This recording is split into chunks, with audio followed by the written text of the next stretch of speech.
Friend আসসালামু আলাইকুম, কেমন আছো? আশা করি সবাই ভালো। এই ভিডিওটা হইলো বাংলাদেশ টপিক নিয়া ভিডিও ফানোর টপিক লইয়া মার ফেসবুকে আমাইলো খালি শাকিব খান এটা ফটো লাগাইয়া আর জুতা দিয়ে বাড়ি রে শাকিব খানে কি পোস্ট করলো আর তোমরা বলা নি অবস্থা করলা জুতা দিয়ে যদি বাড়িয়ে এইটা হ্যাঁ কিতা অপরাধ করে লিছেন না কিতা পোস্ট করলে বলা নি তোমরা দেশ বলা নি জুতা দিয়ে বাড়িয়াও হিরো হলো রে আমরা প্রথমে সাপোর্ট করি শাকিব খানটা, কিন্তু ইন্ডিয়া থেকে দেখি তার মুভি।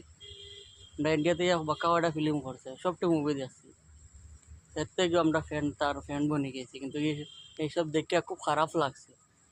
পুলিশ প্রশাসন নাই মনে হয় তোমরা দেশও কত হইতে পারে এক পোস্টার কারণে আর তো জুতা দিয়ে বাড়িয়ে এরা তো দিয়ে বাড়িয়ে তা বাইরে ওইবার লাগে কিছু মানুষ আছেন কুলাঙ্গার ভিডিও দেখিয়া তোমরা তুতু দিরা তোমরা একটা সরম লজ্জা নাইনি এখন এরকম কাণ্ড ঘটায়।